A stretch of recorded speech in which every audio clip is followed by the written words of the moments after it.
एक बड़े से हाथी को एक छोटी सी छड़ी के द्वारा कंट्रोल किया जाता है, लेकिन क्या वो छड़ी उस हाथी से बड़ी है? बिल्कुल भी नहीं। एक छोटी सी मोमबत्ती बहुत से अंधेरे को खत्म करती है, लेकिन क्या वो मोमबत्ती अंधेरे से बड़ी होती है? बिल्कुल भी नहीं। एक बड़े से पहाड़ को एक बिजली पल भर में तोड़ देती है, लेकिन क्या वो बिजली उस पहाड़ से बड़ी होती है? बिल्कुल भी नहीं।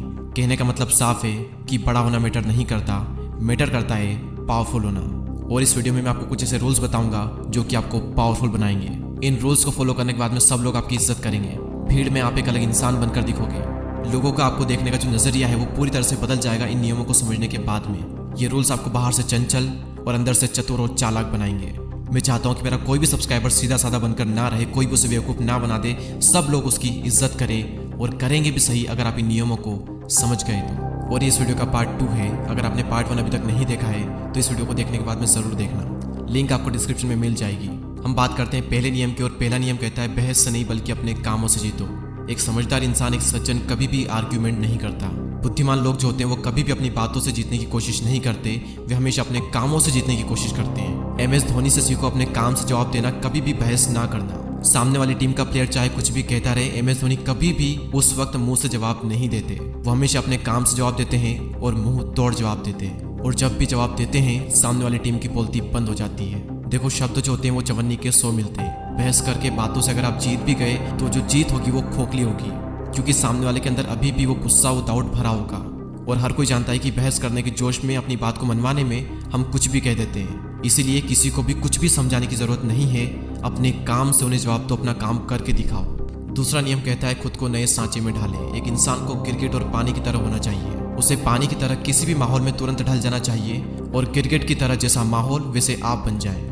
विद्वानों के बीच विद्वान बने और संतों के बीच संत। ये सबका दिल जीतने की एक बहुत ही पावरफुल कला है। समान लोग को आकर्षित करते हैं। आप जिससे भी मिलें, जिससे भी काम निकलवाना हो, जिसको भी इम्प्रेस करना हो, उसके जैसे बन जाएं। गंभीर या मजाकिया व्यक्तियों की बातों का उन्हीं के अंदाज में जवाब दें। एक अच्छा एक्टर कभी भी आंसू बहाने का नाटक कर सकता है। भले उसके दिल में कोई फीलिंग नहीं होती है, लेकिन वो अपनी फीलिंग्स को कुछ इस तरीके से शो करता है जिससे कि दूसरे प्रभावित हो। कई बार थोड़ी सी एक्टिंग करना आपको बचा लेगा, और कई बार एक्टिंग ना करना आपके लिए घातक साबित हो सकता है। जैसे अगर एक नेता अपनी सच्ची फीलिंग बता दे तो शायद वो ज़्यादा टाइम तक शासन नहीं कर सकता।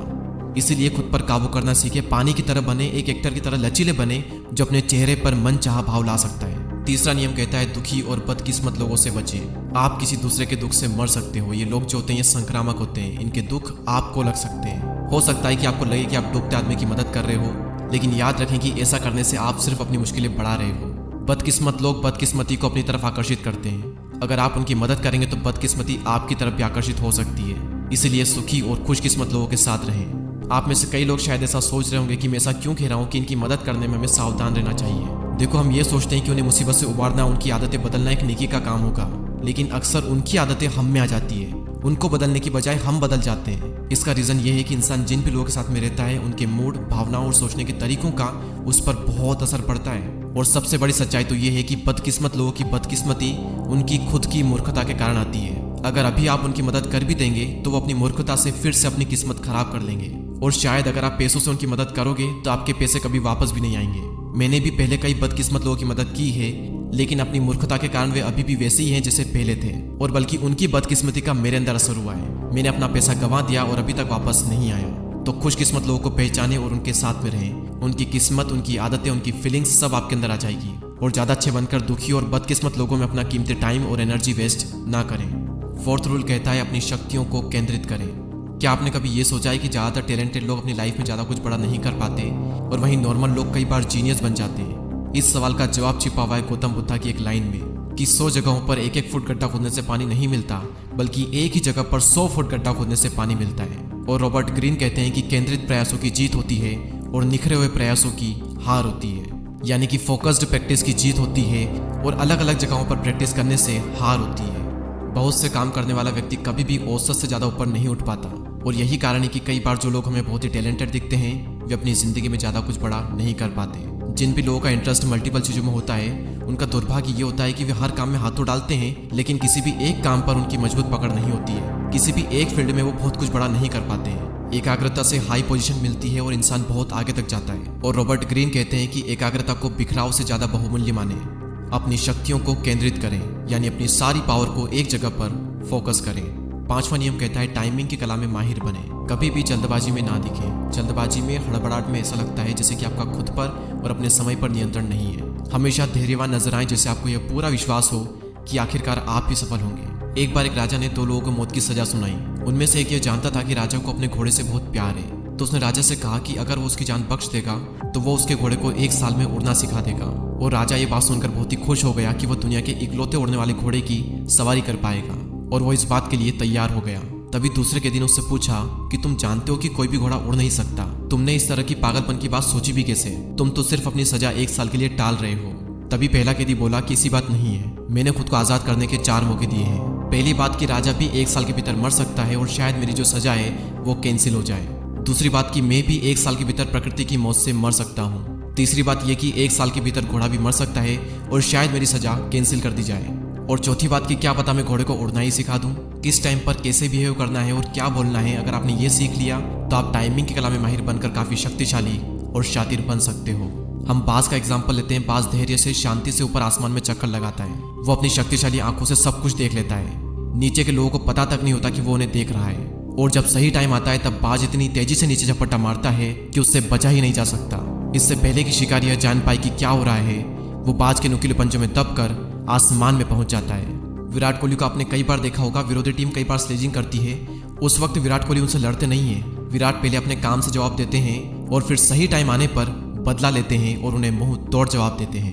यूट्यूब पर अगर आप सर्च करोगे विराट रिवेंज मोमेंट तो आपको कई सारी वीडियोस मिल जाएगी जहां पर विराट ने सही टाइम आने पर हर एक को जवाब दिया है। अब इससे लर्निंग क्या है, सीख क्या है? जब भी पीछे हटने का टाइम हो पीछे हट जाएं, और जब भी वार करने का टाइम हो कसकर वार करें। छठा नियम कहता है बहादुरी के साथ काम करने उतरे। अगर आपको लगता है कि किसी काम में आप सफल नहीं हो पाएंगे तो उसे करने की कोशिश ना करें। अब आप में से कई लोग शायद ये सोच रहे होंगे कि हमें ये कहा जाता है कि एटलीस्ट कोशिश तो करें, अगर आप फेल भी हो जाओगे तो आप सीखोगे। कोशिश करो, लेकिन जिन कामों में आपको लगता है कि आप सफल हो जाओगे उसमें कोशिश करो। जिसमें आपको पहले से ही डाउट है, पहले से ही पता है कि शायद आप सफल ना हो पाओगे, उसको करना मूर्खता है।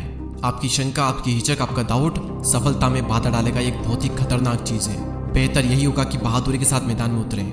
हर इंसान बहादुर व्यक्ति की तारीफ करता है और कायर व्यक्ति का कोई भी सम्मान नहीं करता। और रॉबर्ट ग्रीन कहते हैं कि सावधान होने की बजाय साहसी होना बेहतर है। तकदीर और लड़कियां एक जैसी होती है। साफ साफ दिखाई देता है कि तकदीर बहादुर लोगों का साथ देती है और कायर लोगों के पास भी नहीं भटकती। और ठीक तकदीर की तरह लड़कियां भी बहादुर और कॉन्फिडेंट लड़कों को ही पसंद करती है। 7वां नियम, यह जान ले कि सामने कौन है। कभी भी गलत व्यक्ति को नाराज न करे। एक बार एक कौवा एक भेड़ की पीठ पर जाकर बैठ गया और उसे परेशान करने लगा। भेड़ मजबूरन उसे काफी समय तक इधर उधर करती रही और फिर बोली कि अगर तुम किसी कुत्ते के साथ में भी ऐसा ही व्यवहार करते तो वो तुम्हें अपने दांतों से मजा चखा देता। इस बात पर कौवे ने जवाब दिया कि मैं सिर्फ कमजोर लोगों को सताता हूँ और शक्तिशाली लोगों की चापलूसी करता हूँ। मुझे पता है कि मुझे किसके साथ कैसा व्यवहार करना है। इस कौवे की तरह आपको किसी को सताना तो नहीं है, लेकिन ध्यान रहे कि कुत्ते की पीठ पर बैठने मत चले जाना। दुनिया में कई तरह के लोग होते हैं। ये कभी मत सोचना कि हर व्यक्ति पर आपकी एक ही रणनीति काम करेगी।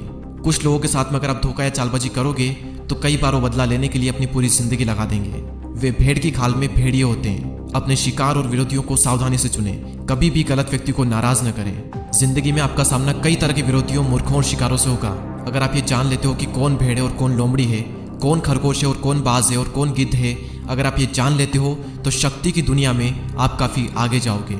रॉबर्ट ग्रीन कहते हैं कि अगर आप हर व्यक्ति से एक सा व्यवहार करेंगे तो आपका जीवन दुख भरा रहेगा। और याद रखें कि कितना ही महत्वहीन या फिर छोटा व्यक्ति क्यों ना हो, वो भी कभी ना कभी आपके काम आ सकता है। लेकिन अगर आपने कभी उसका अपमान किया है तो आपके काम कभी नहीं आएगा। गलतियों को अक्सर माफ कर दिया जाता है, लेकिन अपमान को कभी माफ नहीं किया जाता।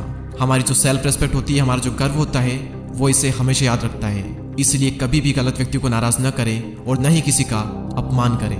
8वां और बहुत ही पावरफुल नियम, जो चीजें आप पा न सकें उनका तिरस्कार करें। उन्हें नजरअंदाज करना ही सर्वश्रेष्ठ प्रतिशोध है। आपने अपनी जिंदगी में कई बार ये बात नोटिस की होगी कि हमारी इच्छा के अक्सर विपरीत परिणाम होते हैं। आप किसी चीज को जितना ज्यादा चाहते हो, आप उसका जितना ज्यादा पीछा करते हो, वो चीज आपसे उतनी ही दूर भागती है। और शायद इसका कारण ये हो सकता है कि आपका जो इंटरेस्ट है वो बहुत ही स्ट्रांग है, क्योंकि इससे कई बार लोग अजीब महसूस करते हैं और कई बार तो डर भी जाते हैं। अनियंत्रित इच्छा से आप कमजोर, अयोग्य और दयनीय नजर आते हैं। तो सवाल यहाँ पर आता है कि हम करें क्या? जैसा कि इस नियम का नाम है, जो आप पा ना सके उसे इग्नोर करें। इग्नोर करना ही सबसे बड़ा प्रतिशोध है, सबसे बड़ा बदला है। जिस भी इंसान को आप चाहते हो उसमें इंटरेस्ट ना दिखाएं। क्योंकि कई बार इग्नोर करने से ज़्यादा भाव ना देने से वैल्यू बढ़ती है। और जब आपकी वैल्यू बढ़ेगी तो शायद जो आप पाना चाहते हो वो आपको मिल भी जाए आपकी हाई वैल्यू की वजह से। और ज़िंदगी में कई बार ऐसा होगा कि आप जो चाहते हो वो आपको ना भी मिले, तो जो ना मिले उसे स्वीकार करो और उसे इग्नोर करो और ज़िंदगी में आगे बढ़ो। मैं एक बार फिर से ये सारे नियम रिवाइज करा देता हूँ। पहला नियम कहता है बहस से नहीं बल्कि अपने कामों से जीतो। दूसरा नियम कहता है खुद को नए सांचे में ढालें, यानी पानी की तरह बन जाए। तीसरा नियम दुखी और बदकिस्मत लोगों से बचें। चौथा नियम अपनी शक्तियों को केंद्रित करें।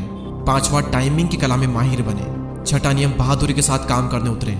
सातवां नियम यह जान ले कि सामने कौन है, गलत व्यक्ति को कभी भी नाराज न करें। और आठवां नियम कहता है जो चीज़ आप पा न सके उनका तिरस्कार करें, उन्हें नज़रअंदाज करना ही सर्वश्रेष्ठ प्रतिशोध है। अगर आपने इस वीडियो का पार्ट 1 नहीं देखा है तो ऊपर आई कार्ड में, एंड स्क्रीन में या फिर नीचे डिस्क्रिप्शन में आपको लिंक मिल जाएगी। एक बार उस वीडियो को भी जरूर देखें। और ये सभी रूल्स जो कि मैंने आपको बताए हैं ये लिए गए हैं 48 लॉज ऑफ पावर बुक से।